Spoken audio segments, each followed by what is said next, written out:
Hey guys, daskro here. Another episode of Pub Talk. This one's going to be a bit controversial.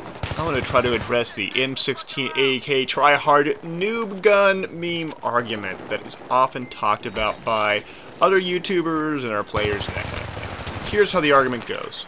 The M16 or AEK are super easy guns to use and do not require skill. Their usage often implies that the person using them can't use other guns. The first and foremost question is the M16 a super easy gun to use? That depends on what platform you're on and how you define easy. From a stats perspective, the M16 series of guns within the assault class has not only the most predictable recoil control, down and to the right, but it also has nearly the lowest spread, the bullet spread, out of all the assault levels. Oh, and it also has the fastest reload time. Sure, its time to kill isn't even in top 3 compared to other assault guns, but let's be practical here. Most Battlefield 3 engagements are not 1v1 battles where each person is drawing their guns and shooting at the same time. This is not the Wild West. Instead, it's engaging people when they don't see you. But if this is true for the M16, why do so many use the AEK? Well, the AEK is one of the fastest firing guns in the assault class, has one of the fastest bullet speeds, and again, a predictable recoil control. What makes the AEK so great is that at close quarters engagements, the AEK kills people super fast with a large volume of fire and its reload time. While not nearly as fast as the M16, the AEK is still good enough in that respect. There are also plenty of other guns that with the right theory craft could also make sense in using, but for purposes of most game modes, team sizes, and tactics utilized, these guns like M16 and AEK make the most sense to use. That being said, if you look at other guns like the FAMAS, the M416, the F2000, or even the G3, they're all pretty close in one respect or another. And the seldom talked about reality among highly skilled players is that the gun choice is about as relevant as the choice of shoe brand for someone learning to play basketball.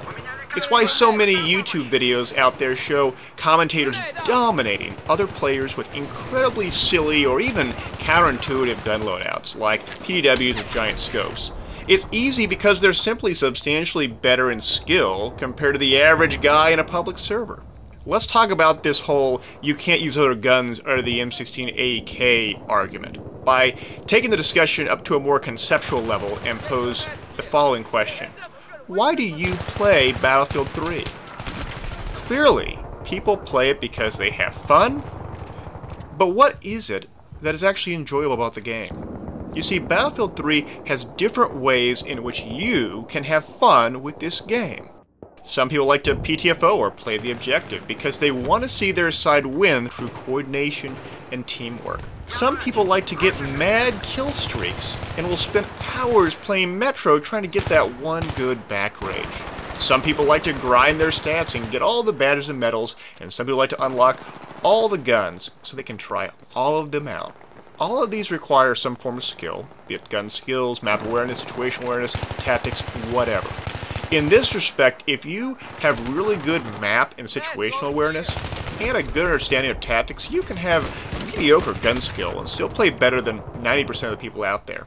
And I'm not talking about being that support guy throwing down ammo, but actually killing dudes and taking objectives.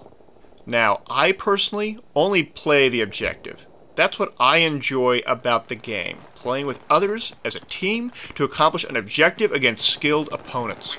I really don't care about points, badges, medals, ranks, stats, or unlocks because I do not think simply playing the game nor repeating the same tasks over and over to be a challenge. Only a time commitment, also known as grinding. That being said, I understand why a lot of people get immense enjoyment out of unlocking guns, getting medals, and ranking up. It does create a sense of achievement, and the game heavily incentivizes it by showcasing everyone's stats and giving you new guns and attachments for pursuing that path. There are, however, some pitfalls to this. The idea of gun unlocks presupposes that said gun will be better than the previous available guns since it is exclusive in nature. Otherwise, why would you include it in the first place? This would be like playing an RPG and beating a really difficult boss only to find the loot he dropped is actually worse than what you already have equipped.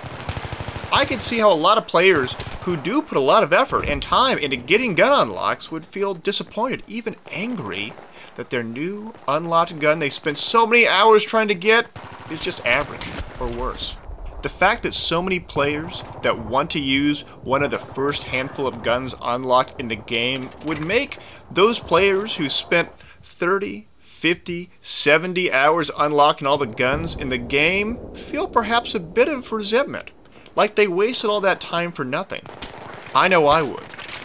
Unfortunately, one's own proficiency in a given class or gun or game type should never be judged by repetition, but instead by qualitative attributes.